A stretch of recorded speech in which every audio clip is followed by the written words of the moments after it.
Hello and welcome to another episode of Coach's Commentary. Yes, you had a lot of excitement in the last few weeks. The IPL is over, and along with it, the evenings, which provide a lot of entertainment, has come to almost a standstill. I'm sure that a lot of you would be suffering from a bit of a hangover, and obviously, you'll be looking forward to the next cricketing event.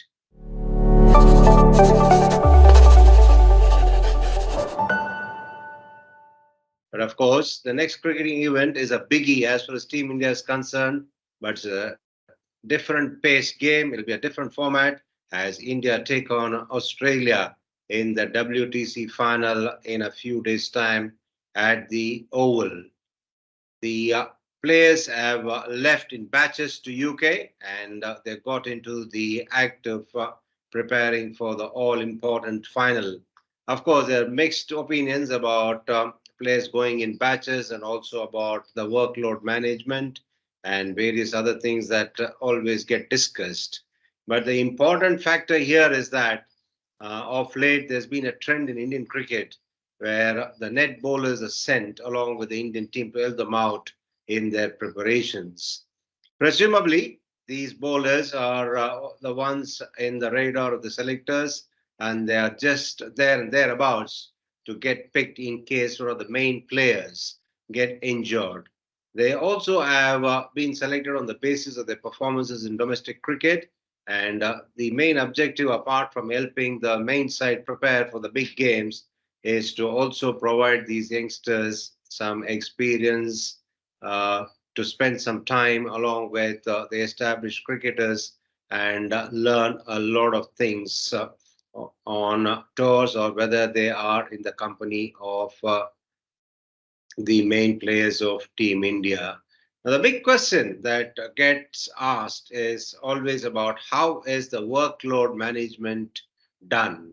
Yes, as far as the net bowlers are concerned, it can be quite curious as to who exactly looks after their workload management and who monitors their workload. Because what happens is when they're on a tour, when they're sent on a specific purpose of bowling to these main players of Team India to prepare uh, before going into a big series or a big game, they would obviously like to have as much practice as possible. So it becomes very difficult for these net bowlers to say no to the members of Team India when they are asked to bowl at them. As a result, what happens is there could be a possibility of these bowlers bowling quite a lot than they actually need to do or then they can sustain. The bigger problem is that the enthusiasm is one side of it, but what happens is when bowlers bowl, when they are tired or when they're fatigued, what happens is that in the case of spinners, I've seen it as a player and as a coach, that's the reason I'm bringing out this point. In the case of spinners, what happens is when they're fatigued, when they continue bowling in the nets, they pick up bad habits, and as a result, the efficacy and the uh, quality of bowling starts to dip drastically. I've seen it happen to many spinners. And in the case of fast bowlers, if they're going to be bowling when they are fatigued, they could develop injuries, which is a serious issue here. Yes, there is a school of thought. There are a lot of fast bowlers who vouch for the fact that the more they bowl in their formative years, the better they'll become, and they'll also be able to manage their fitness as well. We've seen this being said from um, the generations way back from Freddie Truman's time until the current lot like Shami and Ishant Sharma. They all have been saying that the more that you bowl, the better you become, not only in terms of your craft, but you'll also develop that fitness, your body gets used to it, and that is only way where a fast bowler is going to really excel and sustain his career for a longer period of time. There is other school of thought which says that yes, you got to bowl only a limited number of balls so that you are fresh mentally and physically, and then you can ensure that you don't fall a victim to injuries in your career. Be that as it may, the critical question is that when these net bowlers are called upon to help the senior team with a specific purpose, what is the protocol that is followed? This is something that everybody will be curious to know, and it's also something that the bowlers themselves have to really keep track of.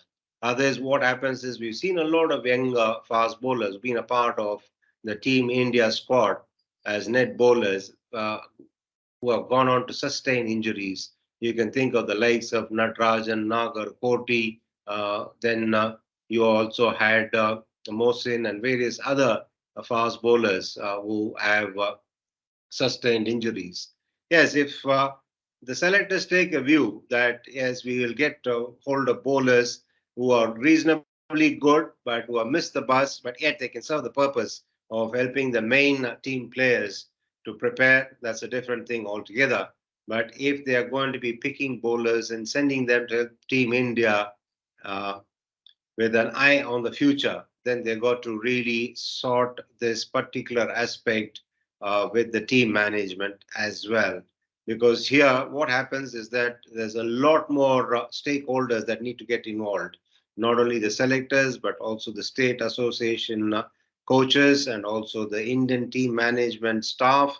By that, I mean the coaches, the physios, the trainers, and the players themselves. The critical aspect of this is about the players doing their training schedules diligently when they are not a part of the Indian team or when they are not traveling with the Indian team. That is something that we get to hear most of the time, that players don't really continue to train as per the schedules given to them by the trainer. So this is something that the aspiring fast bowlers and the bowlers who are there and thereabouts have to really keep track of. It's a lot of responsibility on their shoulders first. Then comes the question of what others do as far as their workload management is concerned. There's no point in a young fast bowler not really looking after himself and looking for avenues to blame if something goes wrong. Yes, what is it that goes wrong in the case of a fast bowler? He sustains injury and he's ruled out of cricket for some time. Now, the classic example here is Umran Malik. He's got to bowl a lot more in order to develop his control, in order to ensure that he can be a force to reckon with. Yes, we all are excited about the fact that he's really quick, he needs to be handled well, but the important fact is that he's got to bowl a lot more. It's like uh, all of us who went to school and then ensured that we got the hang of the tables and the answers and recalling the answers of any kind of multiplication equation at will. And that's the kind of mastery that these bowlers have to gain by bowling repeatedly before they get to some level wherein they are confident that they can be repetitive in terms of producing their variations of stock ball and bowl in the right areas at will and without sustaining any injuries for a long period of time. So that takes a lot of care, that takes a lot of diligence, and also requires a lot of help from people who are a part of their cricketing journey. Hopefully, all these bowlers were called on to help the senior team members for their preparation leading up to a main game or a big series um, are looked after well, and their workload is really managed with a lot of commitment and diligence by the people who are looking after them, be it the state level coaches and physios or be it the members of the Indian team support staff. Because if the selectors are sending the boys who are likely to get picked in the future, then it is critical for us to preserve them as well. So I hope that the entire system makes note of it because it's so easy to really overlook a few things which seemingly are run of the mill things, but therein lies the danger.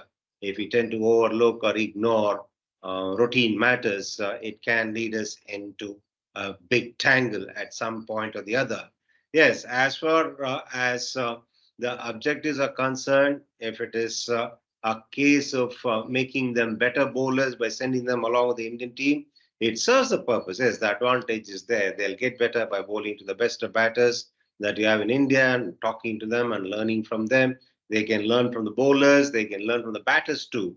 as to what it is that they need to do from a batsman's perspective. A lot of advantages are there, but it's also important that they need to look at the downside of it as well. Overexertion can lead to injuries, and if the cream of talent of the India's future gets injured too soon or stays injured too long, it's a big problem.